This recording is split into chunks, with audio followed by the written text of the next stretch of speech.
La saison 16 de la série médicale Grey's Anatomy, créée par Shonda Rhimes, arrive à son terme. Le docteur Meredith Grey, Ellen Pompeo, devra faire face à de nombreuses tensions dans les derniers volets de cette salve. Une fin de saison mouvementée pour les médecins de l'hôpital Grey Sloan en perspective. La menace pèse sur Richard. L'avant-dernier épisode, Enchantant, débute avec le docteur Richard Weber, James Pickens Jr., emmené d'urgence à Seattle.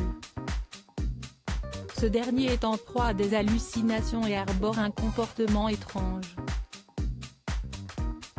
Meredith, Maggie, Kelly McCreary, Bailey, Chandra Wilson, et Catherine, Debbie Allen, vont tenter de découvrir ce qui se cache derrière ces symptômes.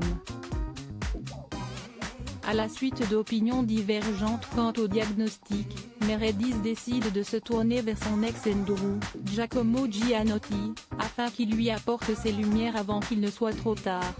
Dans l'épisode suivant, Sourire à la vie, Amelia, Katrina Scorsone, et Link, Chris Carmack, s'apprêtent à devenir parents. Du côté de Meredith, elle se retrouve à devoir s'occuper d'Andrew qui continue d'être en proie à des troubles bipolaires. L'état de Richard continue de se détériorer, les docteurs pensent qu'il est atteint d'Alzheimer, mais Andrew découvre plus tard que le produit présent dans sa hanche a fui et a délivré un liquide nocif dans son organisme. Il s'agit de la cause de ces symptômes.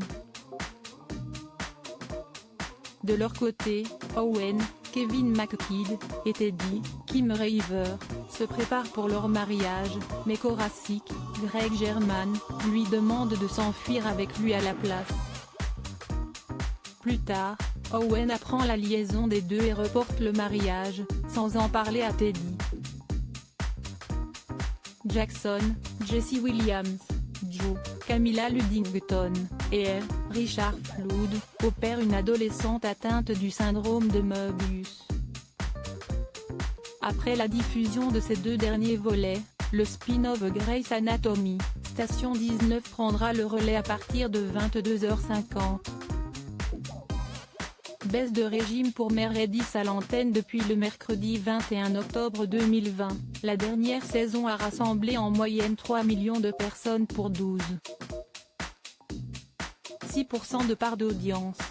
L'épisode intitulé Jeu de piste, diffusé le 28 octobre dernier, est le plus puissant à ce jour avec près de 3,5 millions d'aficionados, pour 13,5% de part de marché. TF1 reste puissante auprès des femmes de moins de 50 ans, même si la série a fortement perdu en puissance. Concernant la saison 17 de Grey's Anatomy, il faudra au moins patienter jusqu'au printemps 2021, puisque cette salve vient tout juste de débuter aux États-Unis sur ABC. La série est donc supprimée pour l'heure de la grille de TF1 mais les inconditionnels peuvent la retrouver chaque après-midi de la semaine sur TF1 Série Film. Ce mercredi 25 novembre 2020, les téléspectateurs de TF1 retrouveront une autre série médicale en lieu et place de Grey's Anatomy avec la saison 2 de New Amsterdam, dès 21h10. Face au show, France 2 proposera La famille Bélier avec Louane et François Damien pendant que M6 diffusera un nouvel épisode du Meilleur pâtissier.